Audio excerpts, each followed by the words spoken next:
Bismillah, Assalamualaikum warahmatullahi wabarakatuh. Apa kabar anak soli dan solihah semuanya? Ibu harap dalam keadaan sehat selalu. Tentunya anak soli dan solihah sudah siap ya belajar dengan Bu Astri. Sebelum belajar, mari anak soli dan solihah berdoa terlebih dahulu. Semoga ilmu yang kita dapat hari ini mendapatkan keberkahan. Amin. Hari ini kita akan belajar pelajaran SKI atau Sejarah Kebudayaan Islam. Anak soli dan solihah sudah siap? Jika sudah siap, ibu mulai ya. C. Kehidupan masyarakat Makkah pra-Islam. Kehidupan masyarakat Makkah pada masa pra-Islam tidaklah teratur seperti saat ini.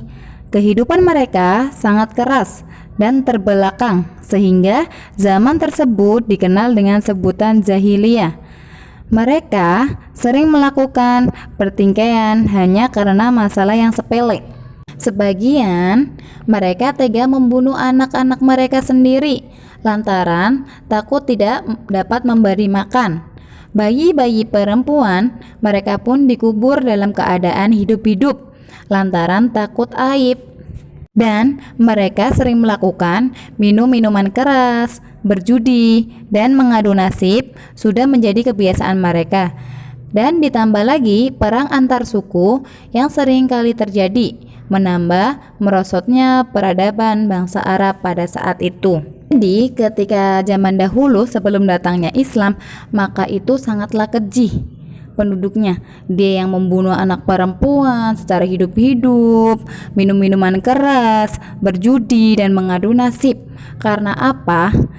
Zaman dahulu belumlah datang seorang nabi, yaitu Nabi Muhammad. Maka merekalah sering melakukan hal-hal tersebut. Namun demikian, masyarakat kota juga memiliki sifat-sifat terpuji yang dapat diteladan. Seperti apa sih sifat terpuji mereka? Yaitu seperti pemberani, suka menempati janji, membela kehormatan, serta memuliakan tamu. Mereka tidak segan-segan memotong hewan ternaknya untuk memuliakan tamu tersebut. Suku yang paling disegani di kota Makkah adalah suku Quraisy. Sebelum Nabi Muhammad SAW lahir, kota Makkah dipimpin oleh Abdul Muthalib yang berasal dari suku Quraisy. Beliau adalah kakek Nabi Muhammad SAW. Abdul Muthalib mendapat kepercayaan mengatur pembagian air dari sumur Zam-Zam. Beliau juga menjamu tamu-tamu yang datang ke kota Makkah untuk beribadah di Ka'bah. D. Kepercayaan, agama, dan tradisi bangsa Arab. Pada mulanya bangsa Arab menganut agama Nabi Ibrahim, yaitu menyembah Allah semata. Namun seiring waktu, banyak di antara mereka yang memulai meninggalkan keyakinannya. Hal itu bermula dari perbuatan seorang Quraisy yang bernama Amr bin Luhai. Dia adalah pemimpin Bani Huza'ah. Pada mulanya, Amr membawa berhala Hubal dari Syam. Masyarakat pun akhirnya mulai menyekutukan Allah dengan menyembah berhala tersebut. Perbuatan itu kemudian ditiru oleh suku-suku yang lain, sehingga jumlah berhala mereka bertambah banyak seperti Hubal, Lata, dan Uzza adalah berhala yang paling besar dan yang paling diagungkan oleh mereka. Pada awalnya kota Makkah itu adalah penganutnya Nabi Ibrahim.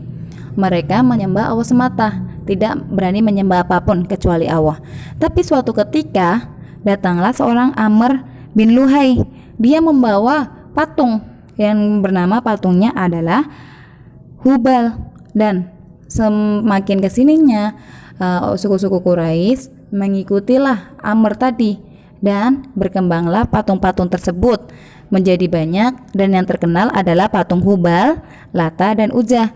Tiga patung tersebut patung yang paling besar dan paling diagungkan oleh kaum Quraisy. Tak kalah Rasulullah SAW menaklukkan kota Makkah, di sekitar Ka'bah terdapat 360 berhala. Beliau menghancurkan berhala-berhala tersebut hingga runtuh semuanya. Jadi ketika Nabi Muhammad itu sudah di Mekah dan beliau menaklukkan kota Mekah, Nabi Muhammad itu menghancurkan sebuah patung sebanyak 360 berhala. Sebanyak itulah berhala atau patung yang telah dihancurkan Rasulullah SAW. Di antara upacara penyembahan berhala yang mereka lakukan adalah sebagai berikut. 1. Mereka bertawaf mengelilingi berhala sambil membaca mantra dan doa. Mereka memohon pertolongan kepada berhala-berhala itu untuk mengabulkan permohonan mereka. Kedua, mereka menunaikan haji dan tawaf di sekeliling berhala. Mereka merunduk dan bersujud di hadapan berhala. Yang ketiga, mereka bertakarub kepada Allah dengan menyajikan berbagai macam kurban kepada berhala. Nah, 3 hal tersebut itulah yang mereka lakukan ketika berupacara dalam hal menyembah berhala. Apabila anak soli dan solihah ada hal yang belum difahami dalam pelajaran SKI ini, boleh ditanyakan ke Bu Astri ya. Sekian dari Bu Astri. Assalamualaikum warahmatullahi wabarakatuh.